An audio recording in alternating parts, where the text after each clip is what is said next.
好，大家好。咁咧，好耐冇拍過呢個 past paper 啦。咁咧嚟緊咧，其實會拍翻咧就係past 一連串呢個 past paper 嘅 solution 嘅嚇。咁我哋咧首先即係重溫翻就係2016年嘅第一條先係啦。咁啊2016年嘅第一條咧，其實應該會嚇親大家嘅，就因為咧佢今次考呢個 index 考呢個指數咧，就有少少難啦，即係唔係好似平時我哋喺Paper One 甲一即係Paper One Session A1 嗰度做嗰啲index 咯，指數化簡嗰啲嘅。咁而家咧呢一條咧有咩特別咧？就係咧平時我哋咧做嘅時候咧，只可以咧就係話如果我哋咧有兩個同 base 嘅嘢同一個底嘅嘢。乘埋佢嘅時候咧，咁我哋就話佢哋個 index 佢哋個指數咧就可以咧相加啦。但係今次咧佢做嘅嘢咧就係咧兩個唔同 base 嘅嘢，而嗰兩個 base 咧亦都係冇咩 tricks 咧可以將佢變到一樣嘅，一個係8，一個係5。咁通常呢啲情況我哋會點樣處理咧？我哋咧就會咧用翻另一條 index law 嘅。就係 A 乘 B 嘅 m 次方咧，可以寫翻做 AM 次乘 BM 次。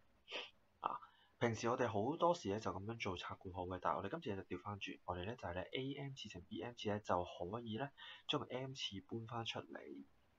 好啦，咁即係我哋目標咧就係咧想將佢哋嘅 index 咧整到一樣，將個指數變到一樣。咁而家個 index 咧點樣整到一樣咧？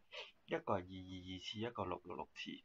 咁我哋唯有做嘅嘢咧就係咧諗翻啦，22同666嘅關係咩咧？就係咧666可以係咩啊？666可以係22嘅3倍啦，或者咧從個8出發都得嘅，因為8咧就係2嘅3次。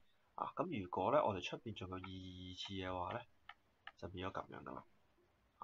咁所以咧呢一條題目咧其實做法咧就係咁樣啦，2嘅3次再攞222次乘翻5嘅666次。咁點解要咁樣做咧？就因為3乘2就啱啱好咧，就係666嚟嘅。咁點解我哋會砌666唔係砌22咧？就係因為咧你見佢啲 choice 咧其實冇22次嘅，冇222次嘅。如果佢有222次嘅話，都可以試下嘅。咁但係咧呢一個咧，我哋咧抽咗個666次之後咧，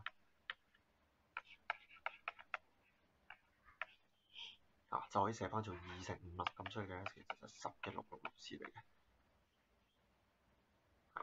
好啦，咁如果你話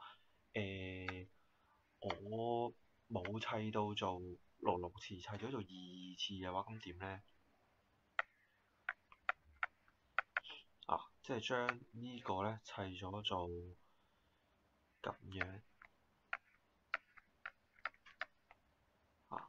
即係將個666次拆翻做3乘22。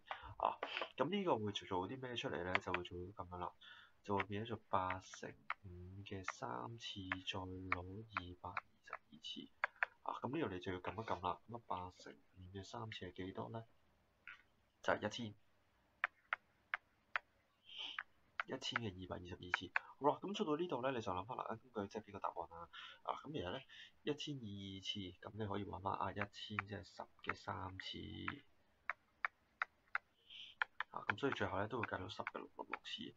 咁呢條就難少少 index law 啦，難少少嘅指數。